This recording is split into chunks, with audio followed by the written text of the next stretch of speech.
Halo,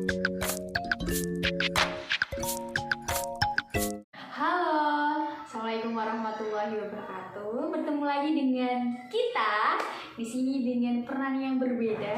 Masih tetap menggunakan teknik paradoxical intention. Sebelumnya perkenalan diri dulu di samping saya. Saya Indriani dengan NIM 1301421014. Saya sebagai observer. Saya Naila Rizky Azhar dengan NIM 1301421015 sebagai konselor. Dan saya Andriani Putri Astiko dengan NIM 11301421013 sebagai konseli. Oke, selamat menyaksikan. Assalamualaikum Bu. Waalaikumsalam Mbak, silakan duduk. Iya. Iya Mbak. Iya Mbak, boleh dipakai saja. Gimana duduknya, udah nyaman belum? Sudah Ibu. Beneran? Oh iya, kalau udah nyaman. Sebelumnya Mbak pernah melakukan konseling belum ya? Sebenarnya belum pernah Ibu, kan ini pertama kali. Oke, kita melakukan konseling, Ibu jelaskan dulu ya. Di dalam proses konseling itu terdapat beberapa etika, azas yang diterapkan. Salah satunya yaitu azas kerahasiaan, di mana hanya kita berdua saja yang tahu dan orang lain tidak mengetahuinya tersebut. Dan ini juga kita ada time limitnya Mbak. Nanti Ibu ada jam di kuliah di sebelah, jadi Ibu hanya ada waktu 30 menit saja Mbak. Apakah Mbak bersedia? Oh iya, nggak apa-apa Bu, sedia. Oke. Mungkin kita langsung masuk ke proses konseling saja. Oke, sebelumnya Ibu memperkenalkan diri dulu. Ibu Naila. Dengan ini Mbak siapa ya? Saya Mbak Putri Bu, Oke, Mbak Putri dari jurusan apa? dari ini biologi Bu. Jurusan biologi. Iya. Masya Allah, sangat niat sekali ya buat melakukan proses konseling ini. Iya, saya emang pengen ke FIP sih Bu, kebetulan. Oke, mungkin kita langsung aja proses konselingnya. Mbak bisa ceritakan dengan jelas, rinci, tidak ada rasa takut untuk menceritakan hal tersebut kepada Ibu, karena di sini kita mencari solusi bersama. Silakan Mbak bisa menceritakan. Iya, jadi tuh gini Bu, ini kan ya termasuknya masih perdana kuliah offline lah gitu lah Bu. Ya, Nah saya tuh ngerasa semenjak kuliah offline itu di circle pertemanan saya itu rasanya kayak toxic banget gitu loh Bu, beda sama teman-teman saya pas waktu SMA gitu. Nah mereka tuh kalau yang di circle pertemanan saya sekarang itu karena mungkin rata-rata cewek gitu ya Bu, mereka tuh suka kalau kumpul itu suka ngomongin orang, ngomongin kejelekan orang kayak gitu Bu. Terus misalkan ada yang gak ikut salah satu tadi diomongin. Nah itu tuh saya kayak ngerasa apa ya, rasa muak gitu loh Bu. Saya pengen keluar dari situ karena saya ngerasa gak nyaman sama pembahasan mereka dan cara mereka gitu loh Bu. oke. Untuk circle itu sejak kapan Mbak? Kapan kalian untuk bersirkel? Semenjak ini Bu, pertama kali masuk kuliah offline sih kan, kalau pulang kuliah gitu kan, habis pulang kuliah sih makan bareng atau apa. Nah, mulai dari situ tuh lebih dekat dan akhirnya kita kayak ya udah circle kayak ngebentuk gitu ya, gerombolan gitu loh Bu. Berarti ketika selesai kuliah itu kalian berkumpul gitu ya Mbak? Oke, berarti kalau seperti itu Mbak nggak pernah ikut sama mereka, kayak Mbak izin dulu atau gimana gitu, ada kegiatan lain? Pernah sih Bu, mungkin kayaknya 2 kali saya nggak ikut sama mereka gitu, nggak ikut pergi bareng-bareng. Terus kalau Mbak kembali lagi ke circle tersebut, bagaimana respon mereka? Apakah mereka menjauhi atau gimana? Ini sih Bu, kayak mereka tuh jadi ngebahas pembahasan yang saya tuh nggak paham gitu loh.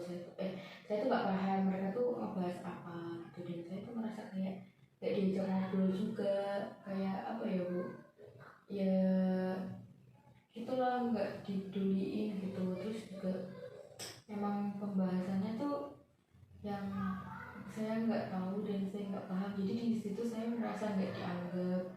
Itu juga sih Bu, walaupun pembahasan mereka itu tetap di seputar emang bahasanya negatif itu kalau menurut saya tuh kalau kayak gitu tuh saya ngerasa nggak nyaman. Terus biasanya saya tuh kalau sama mereka merasa nggak jadi diri saya sendiri gitu loh Bu. Makanya saya pengen banget bisa lepas dari circle ini gitu.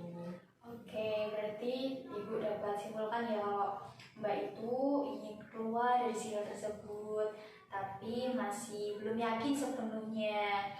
Mungkin ini Mbak bisa kembali lagi mereview bukan review tapi kayak apa sih sisi positifnya Mbak bergabung dengan circle tersebut kalau Ibu boleh tahu? Kalau yang mungkin yang saya rasain ini ya Bu, kayak kalau sama mereka ya saya ngerasa nggak kesepian, terus ya punya temen gitu, terus ya punya temen ngobrol gitu sih Bu. Kalau Ini Mbak bisa mencoba untuk berada di circle itu terus menerus sampai Mbak itu merasa bosan dan capek sendiri kalau Mbak itu bukan menjadi diri sendiri tapi menjadi orang lain, mengikuti arusnya mereka, sembari Mbak juga melakukan pendekatan dengan teman-teman yang dalam kelas itu satu kelas tapi bukan circle tersebut. Mbak bisa nggak Mbak melakukan dua hal tersebut beriringan? iya katanya juga susah ya Bu, susah buat saya buat ngelakuin dua hal itu gitu. Terus kalau misalkan saya harus di circle itu terus juga sampai kapan gitu Bu. Oke, Mbak, tenangkan diri dulu, tarik nafas dulu, keluarkan. Itu hal yang berat bagi Mbak dan Ibu memahami hal tersebut. Mungkin ini aja, Mbak tetap berada di circle tersebut sampai Mbak itu merasa bosan, sampai Mbak merasa capek dengan sendirinya itu sampai di titik terakhir Mbak kayak udah gak kuat dan ingin lepas. Karena di apa yang Mbak ucapkan tadi, Mbak itu masih belum yakin apakah Mbak itu ingin keluar atau tidak. Itu sih yang bisa Mbak coba buat kedepannya. Baik, mungkin ya nanti setelah ini saya akan yang mencoba gitu ya Bu, untuk ya seperti yang Bapak Ibu bilang tadi gitu. Ya, Ibu juga merasa Mbak itu pasti bisa untuk menghadapi teman-teman Mbak yang toksik. Jadi terus berada di circle tersebut sampai Mbak berada di titik yang terendah, atau gimana, bukan yang terendah Mbak, tapi kayak bener di titik yang kesabaran Mbak itu habis, sehingga tuh Mbak sadar bahwa teman-teman toksik itu nggak perlu dipertahankan tapi ya harus dilawan gitu Mbak.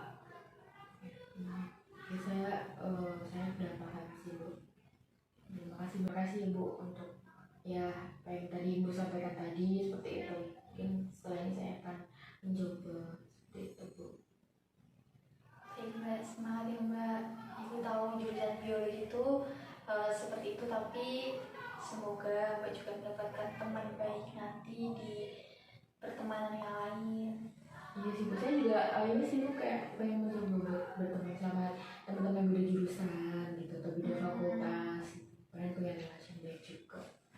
Oke, Mbak bisa main-main loh di FIP itu banyak jurusannya. Oh iya Bu, terutama di BK ya Bu, kayak Iya. anaknya asik-asik gitu. Ya, kalau Mbak butuh teman cerita bisa ke BK. Nanti Ibu kasih teman-teman anak-anak BK yang bisa Mbak ajak ngobrol. Ada Mbak Indri. Oke, baik Mbak, ini udah 30 menit ya Ibu ada ngajar di kelas sebelah. Mohon maaf, nanti kita bisa jadwalkan ulang Iya. kapannya Mbak bisa kontak-kontak lagi sama Ibu. Terima kasih Bu. Saya permisi dulu ya Bu. Iya Mbak. Baik, setelah melihat tadi ya video dari Nailah dan juga Anggriani Putri, saya dapat menyimpulkan beberapa bagian sebagai observer di sini bahwasanya tadi teknik paradoxical intention yang sudah dilakukan oleh Nailah kepada Putri itu sudah baik ya, dan juga tadi Manela itu sudah memberikan suatu penekanan bahwasanya jika Mbak Putri ingin keluar gitu kan dari permasalahannya, maka Mbak Putri tetap berada di dalam hal tersebut tapi sampai dia itu merasa bosan gitu. Dan juga tadi saya melihat ya di awal bahwa saya Naila juga sudah menggunakan yang namanya time limit, lalu juga sudah menggunakan yang namanya pengenalan dirinya kepada konselingnya dengan menggunakan beberapa asas yang ada dalam konseling gitu.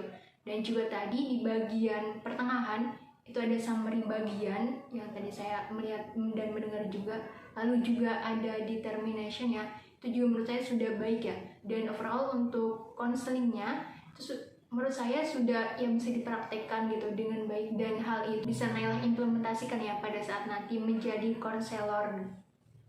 Dan itu sekian dari saya sebagai observer. Terima kasih. Sih, bajing, Pak. Sampai jumpa.